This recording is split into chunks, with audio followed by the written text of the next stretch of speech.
Hello there YouTube, it's your boy B3, and today we are finally reviewing this beautiful, wonderful Bandai movie monster series, Godzilla 2000, or Godzilla Millennium. Wonderful. I've always loved the movie monster series, kind of Millennium Godzilla sculpt, and I'm glad to finally have this guy. This is a much newer release of a movie monster series, Millennium Godzilla. I got this guy at Books A Million for about 30 bucks, which is a decent amount, but honestly, oh no, a little cheaper than I remembered actually. Oh, that's right, because I gave them $30 because I wanted change for the Gashapon machine. That's what it was.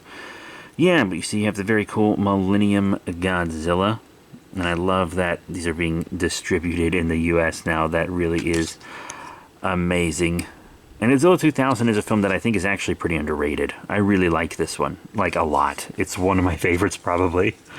So let's snip off that tag and get into the review.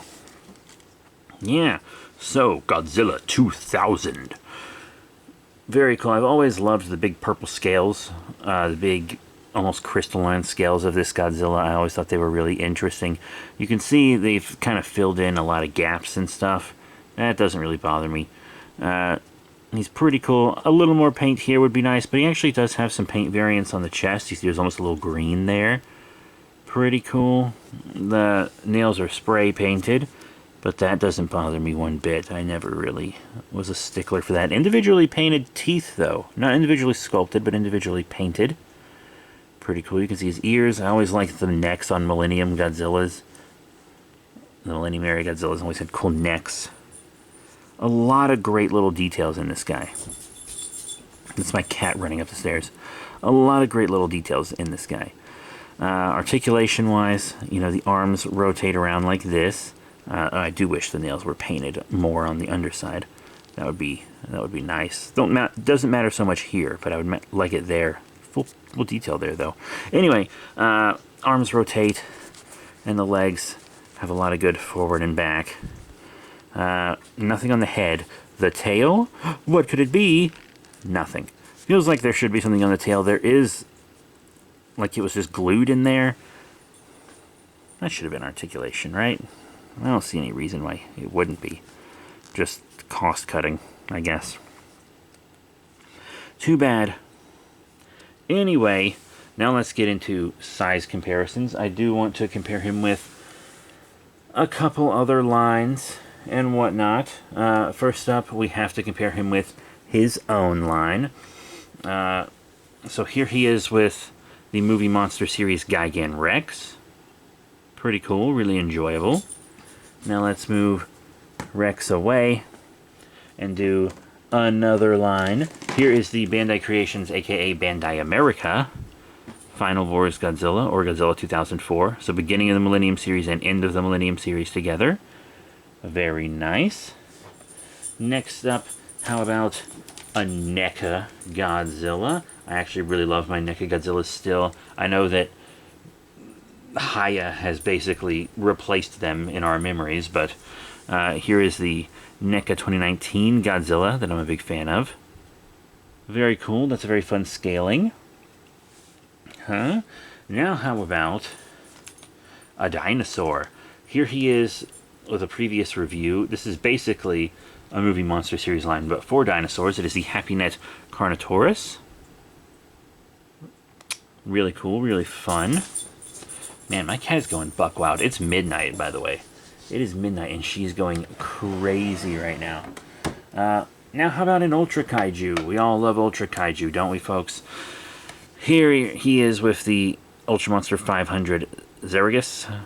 Obviously, he's a little big for it. I mean, actually, I would prefer that, but Godzilla monsters are typically larger than Ultra monsters. Which is just true. That's a thing. That's a true thing. Now, how about some Ultra Men? I actually have several Ultra Men that I would like to compare with him, including an SH figure art. Yeah, so here's the SH Figure Arts Ultraman Orb Origin form. That's really cool. That's really fun. I quite like that. So let's put Orb back up there. And then we also have the quote-unquote all-new Ultra Hero Series Hunter Knight Tsurugi. I like that. This is from like 2009, I think is what this line is from. Pretty cool. Next up, the Ultra Action Figure Ultraman Zero Beyond. I actually quite like this scaling. It's about the same as the figure art. And last but not least, the Ultra Hero Orb line Ultraman Orb Thunder Breaster. This is more of the Spark Doll-sized Ultra, which I could really see almost all of those sizes going against Godzilla. Really fun, real versatile. But yeah, that is it for size comparisons. So, what are my final thoughts? The final thoughts on the Millennium Godzilla from the Movie Monster series, aka Godzilla 2000. Well, he's pretty goddamn cool. I've always wanted this sculpt in my collection. It really is nice. I love the metallic paint on the spines, and I, once again, just think the sculpt is really, really good. I think the tail should articulate, and there should be a little more paint on this guy. But in all honesty, I think he's pretty good. They're a little more expensive here in the States than they would be in like Japan. In Japan, this is more like a cheaper kid's toy.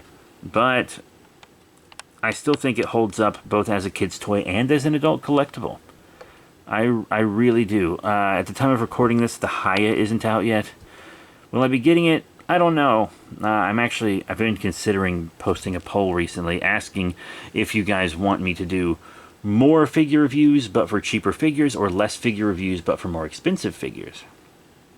Because I might change my collecting habits, I don't know. That poll will probably have already gone live by the time this goes up. This probably won't go up for a couple months after recording. But that's it. Thank you all once again for your support.